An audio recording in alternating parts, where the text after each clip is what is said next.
सद्गुरु ज्ञान बायन मोल गुरुजी दिहली हृदय बोल। सद्गुरु ज्ञान बायन मोल गुरुजी दिहली हृदय बोल। सद्गुरु आंतरिक ज्ञान चेतन में फैलाइला परम धाम पहुँचाइला न। सद्गुरु आंतरिक ज्ञान चेतन में फैलाइला परम धाम पहुँचाइला न।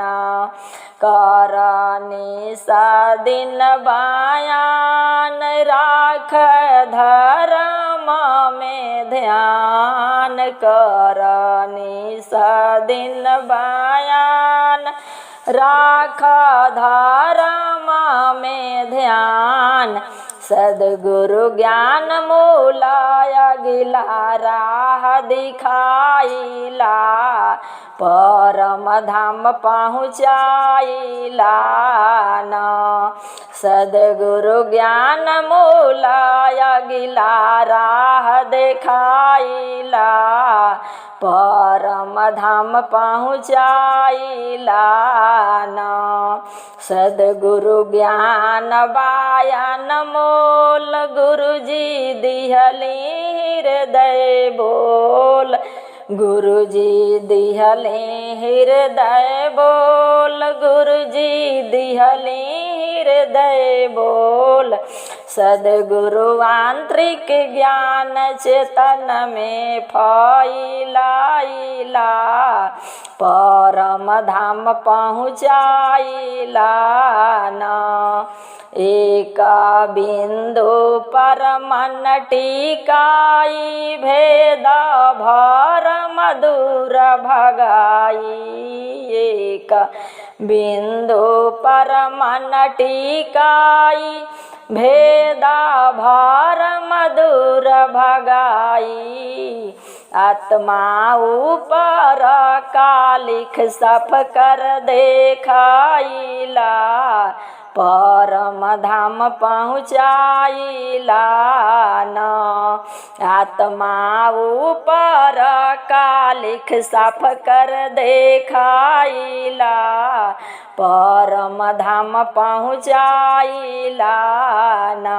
सद्गुरु ज्ञान बायन मोल गुरुजी दिहली हृदय बोल।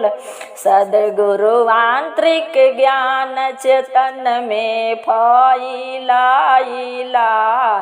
परम धाम पहुँचाइला न। अनहद बाजाना बजैहा ब्रह्मा बाणी के सुनैहा। अनहद बाजाना बजैहा ब्रह्मा बाणी के सुनैहा।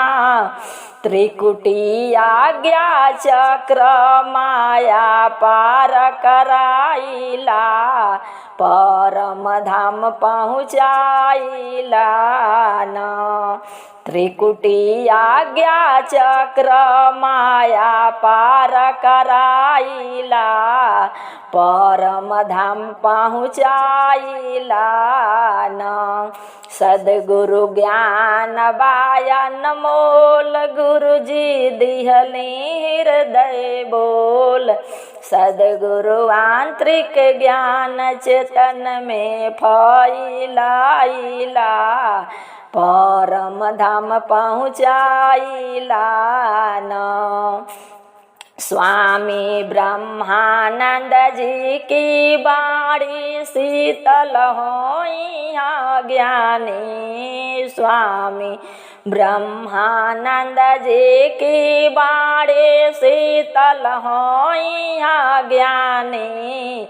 देवी विमला ज्ञान जन जन में फैलाइला, परम धाम पहुँचाइला न। देवी विमला ज्ञान जन जन में फैलाइला, परम धाम पहुँचाइला न। सद्गुरु ज्ञान बायन मोल, गुरु जी दिहली हृदय बोल, गुरु जी दिहली हृदय बोल, गुरु जी दिहली हृदय बोल। सद्गुरु आंतरिक ज्ञान चेतन में फैलाइला, परम धाम पहुँचाइला न।